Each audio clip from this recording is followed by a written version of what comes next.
A long table, 13 figures, a frozen moment. Too still, too quiet. Jesus of Nazareth at the centre, arms open. His apostles flanking him, locked in a storm of emotion, shock, rage, confusion. Someone has just said something that cracked the air like glass. And yet, despite its fame, despite the centuries of praise, this painting was never meant to last. Leonardo da Vinci's Last Supper, a masterpiece that started falling apart almost as soon as it was finished, a painting that has suffered more damage, misfortune and wild interpretation than almost any other in history. Why? Because Leonardo made a choice, a bold, experimental, completely impractical choice, and that's where the trouble began. Let's start with the disaster in the making, the technique. The technique. Leonardo da Vinci was a genius, but not always a practical one. In the case of the Last Supper, his brilliance worked against him. Rather than use the tried and true fresco method, he mucked about with some ultimately pretty silly materials. But hold up, what's this fresco method of which I speak, you ask? Well, the tried and true fresco method is a painting technique where artists apply water-based paint directly onto freshly laid wet plaster. As the plaster dries, the paint becomes a permanent part of the wall, making it incredibly durable. It's like painting into the wall, not just on it. This technique has been used for centuries, especially during the Renaissance. Some of the most famous frescoes include Michelangelo's Sistine Chapel ceiling, Giotto's Arena Chapel frescoes, and Raphael's School of Athens. These works have stood the test of time, largely because of the strength and permanence that the fresco method provides. So, Leonardo wanted to do an experiment too. He applied tempera and oil paints to dry plaster. It was bold, it was ambitious, and it was doomed. The paint didn't bind well to the surface. Within just a few years, it began to flake and decay. Moisture seeped in, dust settled, and Leonardo's vision, already fragile, began its slow, painful deterioration. Look, this technique wasn't a random choice. Leonardo was obsessed with detail and depth. Fresco dries quickly, which limits the artist's ability to blend and refine. For Leonardo, who could spend hours on the fall of light or the curl of a sleeve, that just wouldn't do.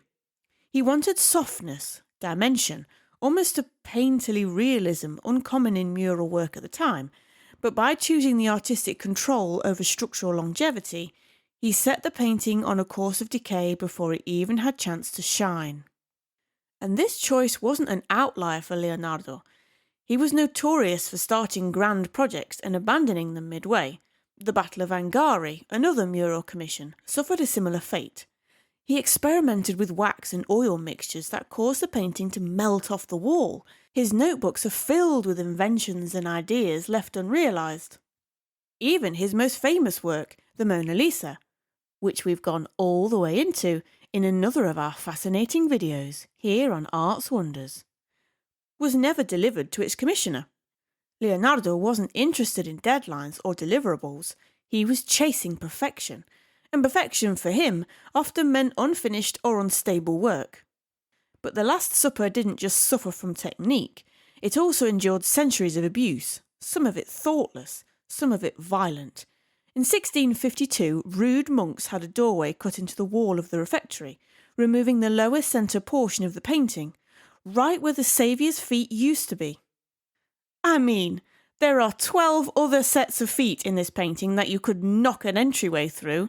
But no, let's jackhammer the guy who's literally just said, "One of you will betray me." Over the years, layers of dust, smoke and candle soot also dulled the colours, while the walls of the convent absorbed water, causing further peeling. World War II brought its own horrors. In 1943, Allied bombing raids hit the convent. The refectory was nearly destroyed. The wall holding the Last Supper was braced with sandbags, scaffolding and, well, hope, really. Somehow, miraculously, the painting was saved while the surrounding structure was obliterated. Imagine the fragility of this moment. A Renaissance masterpiece clinging to a battered wall in a sea of rubble. It's a miracle it survived at all. Then came the restorations, and the restorations of the restorations, and the reversals of the restorations, and the restorations of the reversals of the restorations' reversals. Over the centuries, artists tried to fix Leonardo's fading vision. In 1726, an attempt was made to repaint the entire piece. It didn't go well. Later efforts added varnishes and overpainting that further obscured the original. By the 20th century, so much of the painting had been touched up by others that Leonardo's hand was barely recognisable.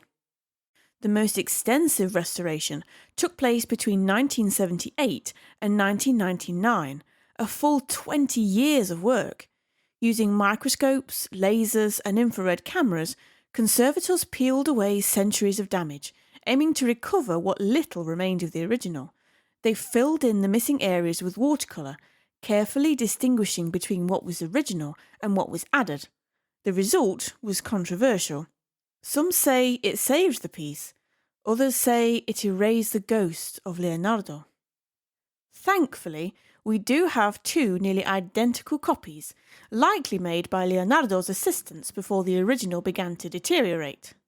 One, painted by Gianpetrino, is housed at the Royal Academy of Arts in London. It offers a valuable glimpse into what the full composition, colours and details might have looked like in its prime. In some ways, these copies are more complete than the original, less a ruin, more a preserved vision.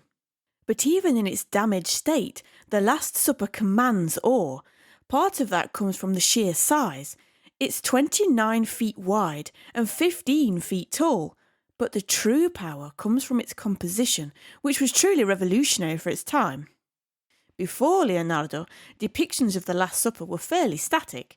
Christ sat at the centre, apostles lined up neatly, often haloed and stoic. Leonardo shattered this mould. His version is dynamic, human, full of tension. It captures the exact moment Jesus says, "One of you will betray me." The apostles erupt in movement. They lean forward, throw up their hands, whisper, recoil. Their reactions are grouped into threes, creating a rhythmic wave of emotion across the table. No one sits idle. It's less a painting and more a stage play froze in time. Leonardo used psychological realism to tell a story, a concept that would influence artists for centuries. Christ sits at the centre, calm amidst the storm. A window behind his head acts as a natural halo, a subtle nod to divinity, without the glowing disc seen in earlier works by others. The vanishing point of the painting, where all the perspective lines converge, lands right on Christ's temple. This wasn't just clever, it was precise, calculated, and deeply symbolic. Judas, traditionally isolated or placed on the opposite side of the table, is instead grouped with three others, but Leonardo marks him subtly. He's in shadow, clutching a small bag, the 30 pieces of silver, and recoiling at Christ's words. His face is turned away. He knocks over a salt cellar, a symbol of betrayal and bad luck.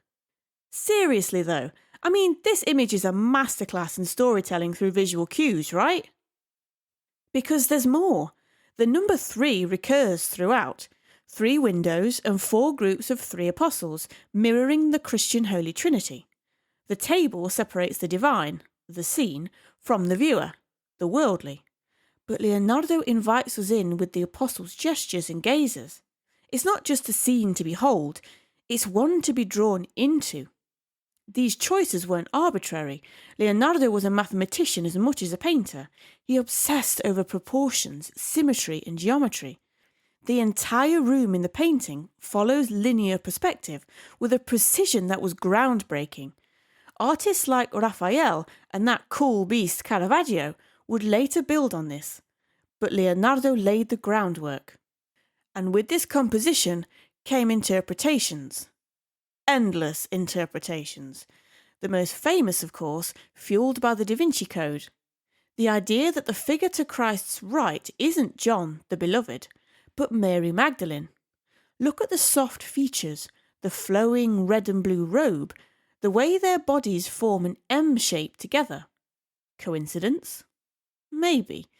But it sparked a cultural firestorm, made a lot of money, and kept a particular section of the community safely distracted for a few glorious years. That's the beauty of Leonardo's composition. It invites scrutiny. The more you look, the more you find. A hand holding a knife with no clear owner, a spilled salt cellar, expressions that seem modern in their emotional rage. This isn't just religious art, it's a puzzle to immerse the mind. Given all this, it's no surprise that The Last Supper became one of the most replicated and reimagined images in history. It's been parodied, referenced, and remixed across every medium: painting, photography, advertising, even Lego. Perhaps one of the most remarkable remakes appeared in Robert Altman's seminal but problematic 1970 film MASH. In a darkly comedic scene, the characters recreate the Last Supper before a staged suicide. The table is set, the figures positioned like Leonardo's apostles, the lighting eerily familiar. But instead of spiritual reflection, it's satire, biting, irreverent, unforgettable. This reinterpretation speaks to the painting's flexibility. Despite its religious origin, it resonates far beyond theology. It has been used to comment on war, politics, consumerism, fame. Salvador Dali offered his own surrealist take, blending quantum physics with spirituality. Andy Warhol riffed on it through pop art. Each iteration reshapes the meaning, but always preserving that core visual language. Even in internet culture, The Last Supper thrives. Meme versions abound, featuring superheroes, cartoon characters, musicians. There's even a Cats Having Supper. The format is instantly recognisable. Rearranged or not, we know the scene. It's a testament to how deeply Leonardo's composition has imprinted itself on our collective imagination. What a thing to have achieved! And yet, the original still holds power. Standing before it in Milan, faded, fragmented, surrounded by silence, you can still feel its gravity. Despite all it's endured, piss-poor technique, war, vandalism, bad restoration, rude monks, and a constant stream of visitors, The Last Supper persists.